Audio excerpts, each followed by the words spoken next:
সাভারে 134 কোটি টাকা খরচ করে 22টা উট পাখি কেনা হয়েছিল গবেষণা করার জন্য।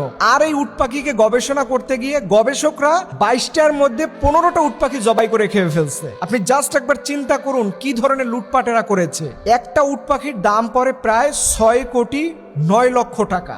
এইরকম 15টা উট পাখি তারা খেয়ে ফেলছে। এখন কেউ কেউ মজা করে বলতেছে যে উট পাখির গোশত যদি নাই খেয়ে দেখতে পারে তাহলে তারা জাতিকে গবেষণা করে কি বলবে। কারণ উট পাখির গোশতের মধ্যে রয়েছে উচ্চ মাত্রায় প্রোটিন এবং এর গোশতের চর্বি খুবই কম। এর গোশতের মধ্যে রয়েছে দামি ভিটামিন B12 সমৃদ্ধ প্রোটিন। গবেষকরা চিন্তা করছে যে জীবনে পেনশনে যে কয়টা টাকা পাবো সব টাকা জমাইলে পরেও তো 1 কেজি গোশত খাওয়া সম্ভব না। একটার দামই প্রায় 6,09,00,000 টাকার মতো। জাস্ট এইভাবে যদি চলতে থাকে মানুষের সম্পদ এইভাবে নষ্ট করার কোনো মানেই আসে। এখানে গরিব, অসহায়, দারিদ্র সর্বশ্রেণীর মানুষের টাকা থাকে রাষ্ট্রীয় কোষাগারে।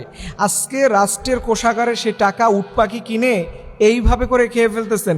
ইভেন এই 22টার মধ্যে সম্ভবত 1-2টা আছে, তাও এখন খুঁজে পাচ্ছে না। আমি কোনো ভাষা খুঁজে পাচ্ছি না যে এইভাবেও মানুষ হরিলুট করতে পারে। এখন কেউ কেউ প্রশ্ন আসছে আসলে উট পাখি খাওয়া ইসলামে জায়েজ না হারাম? হ্যাঁ, উট পাখি এটা জায়েজ, বেশিরভাগ স্কলাররাই বলেছেন। কারণ অধিকাংশ ওলামা একরাম বলেছেন এটা এমন কোনো প্রাণী নয় যাকে আপনি ইসলামিক কোনো মাসালা দিয়ে হারাম ঘোষণা দিতে পারেন। এর জন্য উট পাখি খাওয়া জায়েজ আছে। তবে গবেষকরা যেই সিস্টেমে খেয়েছেন এটা কিন্তু হারাম হয়ে যাবে।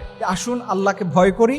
যারা আল্লাহকে ভয় করে তারা জনগণের সম্পদ, রাষ্ট্রের সম্পদ এইগুলো এইভাবে নষ্ট করতে পারে না। রব্বুল আলামিন আমাদের দেশের সরকারি কর্মকর্তাদের হেদায়েতের নূর দান করুক। সবাই বলুন আমিন।